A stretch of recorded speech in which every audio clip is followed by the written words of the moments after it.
কি কেলেঙ্কারিতেই পড়লুম। রাত 10টা বাজে, খিদে ব্রহ্মরন্ধ্র পর্যন্ত কেঁপে কেঁপে উঠছে, অথচ খাবার কোনো উপায় নেই। তিনি সিরিয়াল দেখছেন, হিন্দি।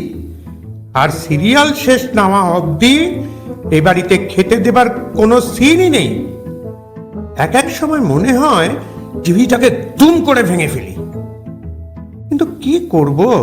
আমার এই 68 বছর বয়স পর্যন্ত তো কোনোদিন রাগই দেখাতে পারলাম না, তো টিভি ভাঙবো কি করে?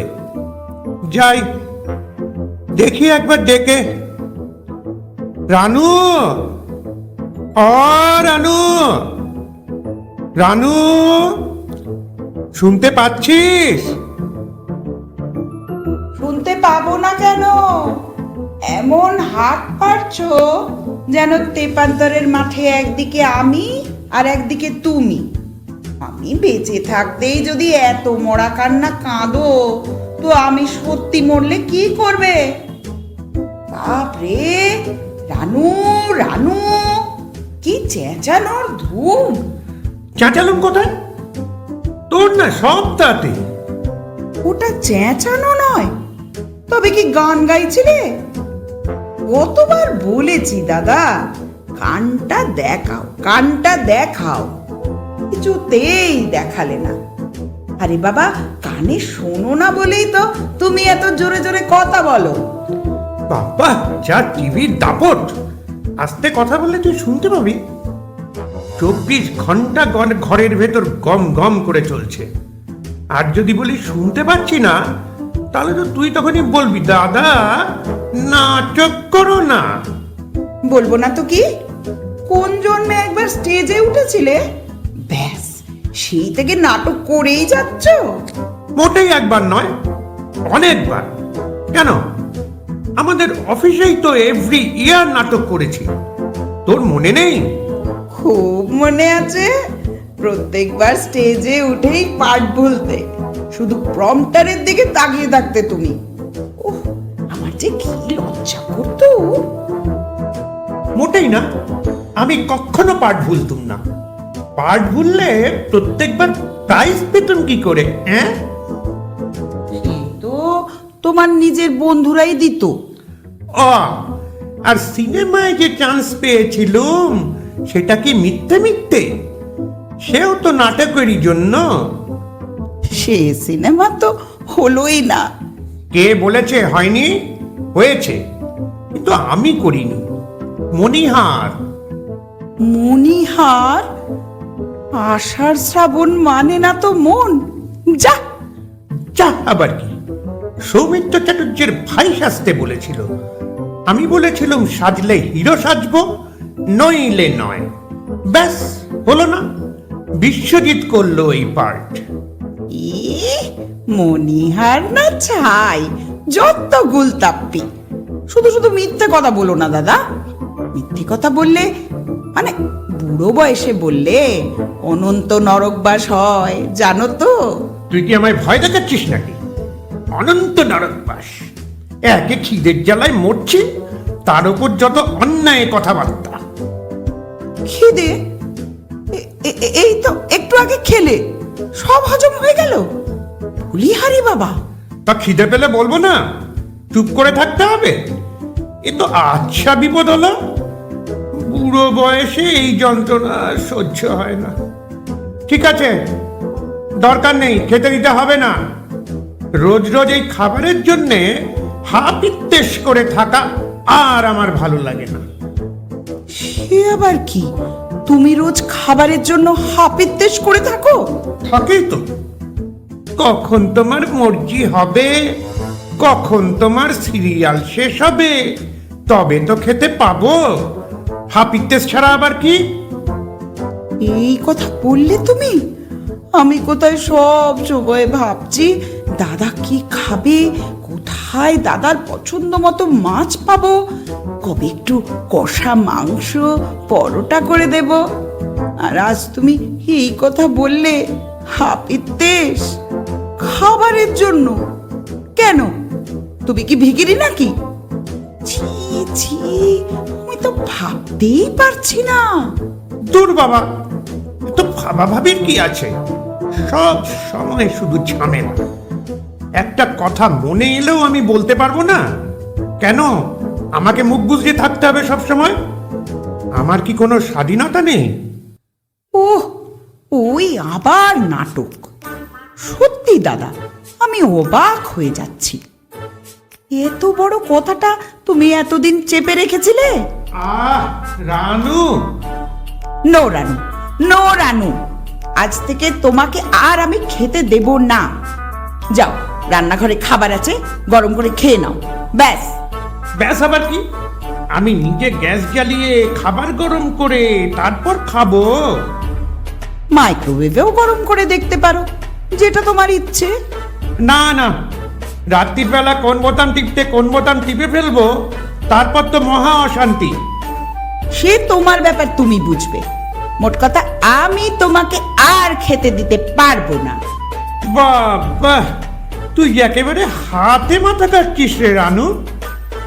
আজ তোমার বউ এই কথা বললে তুমি বলতে পারতে হাতে মাথা কাটছো? পারতে? যা বাবা, এর মধ্যে আবার বউ এলো কোত্থেকে? বিয়েই করলাম না তো বউ। করলে না কেন? আমি কি বারণ করেছিলুম? প্রতিমাদির সঙ্গে তো সব ঠিকই হয়ে গিয়েছিল। আমি বিয়ে করলে তোর কি হতো? পারতিস বৌদিকে নিয়ে ঘর করতে? আমি নাজেহাল হয়ে যাচ্ছি, তো পরের মেয়ের অবস্থা কি হতো? যা বচন মা জননীর। আমার জন্য তোমার নাজেহাল অবস্থা? বাহ, চমৎকার। ঠিক আছে, আর একটাও কথা নয়। যাও, খেয়ে নাও, যা তোমার ইচ্ছে, যেমন তোমার ইচ্ছে। না বাবা, রান্নাঘরে গিয়ে কি নিতে কি নেব? একে রাত্রিরে ভালো দেখতে পাচ্ছি না, সমানে চোখ থেকে জল পড়ছে। রাত্রিরে দেখতে পাচ্ছ না? কই, আমি তো জানি না যে তুমি চোখে দেখতে পাচ্ছ না। জানবে কি করে? আমার দিকে তাকালে তো জানবে। তোমার কি সেই সময় আছে? টিভি থেকে চোখ সরালে তো আমায় দেখবে। কি কক্ষণে যে টিভিটা কিনে দিয়েছিলুম। Very good. এখন আবার টাকার কথাও শোনাচ্ছ? তুমি কিনে দিয়েছো? কেন দিয়েছো? আমি কি তোমার কাছে চেয়েছিলাম? বলেছিলাম দাদা আমার ঘরে একটা টিভি চাই? বলেছিলাম? ডাক্তারি, তা কেন? ভাবলুম রিটায়ার করে বাড়িতে আছিস, দি তোর ঘরের জন্য একটা টিভি কিনে বেশ বিছানায় বসে বসে টিভি দেখবি। কিন্তু সে যে উল্টে আমারই বাঁশ হবে, তা কি আর আমি বুঝেছি? তোর যে এত মেজাজ কেন জানি না বাবা। একটু হাসি মুখে থাকতে পারিস না? থাক, আর হাসি মুখের দরকার নেই। যাও, তুমি খেয়ে নাও। মাঝখান থেকে সিরিয়ালের শেষটাই দেখতে পেলুম না। ওর তো কোনো শেষই নেই। হয়েই যাবে, হয়েই যাবে, বাংলা হিন্দি সব। সেই যে হেমন্তের গান আছে না, তার আর পর নেই, এও তাই, এর আর শেষ নেই। থাক, আর গান শোনাতে হবে না। বক্তি মেরেকে খেতে যাও। তাহলে আজ আর খেয়েও দরকার নেই। এক রাত্রির উপোস করলে কিচ্ছু হয় না, কাল সকালে একেবারে খেলেই হবে। কাল সকালেও কিন্তু আমি খেতে দেব না, গৌরী এসে খেতে দেবে। কেন? তুই বাড়িতে থাকতে গৌরী কেন খেতে দেবে? আমিই বা দেবো কেন? আমি কি দাসখত লিখে দিয়েছি নাকি যে আমিই খেতে দেব? আমার নিজের কোনো মতামত নেই, সব তোমার মর্জি মতো হবে? বাহ! আমার মর্জি মতো আবার কি হয়? সব তো তোর হুকুমে চলে। মাসিমার ভয়ে সব কাঁটা। মাসিমা তো নয় যেন মেয়ে কালাপা। কি বললে তুমি? কিচ্ছু বলিনি বাবা, কিচ্ছু বলিনি। বলেছো, আমি দেখেছি তুমি বিড়বিড় করে কি বলেছো। বলো, কি বলছিলে? বাবা, মনে মনে কোনো কথা বললেও তোকে জানাতে হবে? এরপর তো তোর সামনে আসতে গেলেও হাত জোর করে আসতে হবে। বাপরে, কি মুখ! জ্যাঠাইমা ঠিকই বলতো। কি বলতো? বলো, জ্যাঠাইমা কি বলতো? কিচ্ছু না, কিচ্ছু বলতো না বাবা। আমি যাচ্ছি। সবসময় খালি কি, কেন, কোথায়, কবে, প্রশ্নের পর প্রশ্ন। ঠিক আছে, গুড নাইট। গুড নাইট আবার কি? দাঁড়াও, হঠাৎ করে চলে যাচ্ছ কেন? বলো জ্যাঠাইমা কি বলতো? দাদা, আমার মাথায় কিন্তু লঙ্কা কাণ্ড শুরু হয়ে গেছে। সে তো শুরু হয়েই আছে, থামলো কবে? তুমি বলবে কি না? আমার কিন্তু আর সহ্য হচ্ছে না। নাটক না করে বলো, জ্যাঠাইমা কি বলেছিল বলো। ওহ, কি যন্ত্রণায় পড়লুম মা, কি যে বলি কিছু তো মনেও আসছে না। দাদা, হ্যাঁ হ্যাঁ, বলছি বলছি, সবসময় অত ধমকাস না তো, 24 ঘন্টা ধমকাচ্ছি। উফ, কি পরীক্ষায় ফেললে ঠাকুর। হ্যাঁ, জ্যাঠাইমা বলতো, মানে মাকে বলতো, তোমার ওই মেয়ের বিয়ে দিও না মিনা, বিয়ে দিলে 3 দিনে বর পালিয়ে যাবে, যা বচন তোমার কন্যে। কি হলো? আমি কিন্তু বলতে চাইনি। ভাবছি জ্যাঠাইমা কি অন্তর্যামী ছিল? তা না হলে কি করে আগে থেকেই বুঝে গেছিল বর পালিয়ে যাবে? রানু, তবে হিসেবে একটা ভুল হয়ে গেছে। ওটা 3 দিন নয়, 3 মাস। আর পালালো বলে পালালো, একেবারে জন্মের শোধ পালালো। এ জন্মে দেখা হবার কোনো চান্সই নেই, তাই না দাদা? আমি সে কথা বলিনি রে রানু, এটা তো একটা কথার কথা। না দাদা, কথার কথা নয়, একেবারে সত্যি কথা। আমার তো শ্বশুরবাড়িতে থাকাই হলো না। তবে ওই 3 মাস কিন্তু আমরা খুব ভালো ছিলাম, খুশি ছিলাম। কিন্তু ভগবানের সেটা সহ্য হলো না। তিনি ভাবলেন, বড় যে শ্বশুরবাড়ি গিয়েও 24 ঘন্টা দাদা দাদা করিস, এমন ব্যবস্থা করব জীবন ভোর দাদার ঘাড়ে চেপে থাকবি, কোথাও যেতে হবে না, কোথাও না। ও রানু, থাক না এসব কথা। কি হবে এসব অবান্তর কথা ভেবে? অবান্তর কেন হবে দাদা? সত্যি কথাই তো। কত বছর, কত বছর জ্বালাচ্ছি তোমায় বলো তো। বিধবা বোনের বোঝা সইতে সইতে তুমি যে বুড়ো হয়ে গেলে দাদা। কিচ্ছু হলো না তোমার, কিচ্ছু না। বউ বাচ্চা নিয়ে একটা সংসারও করতে পারলে না। তোমার বিধবা বোন চেপে বসে গেল তোমার সংসারে।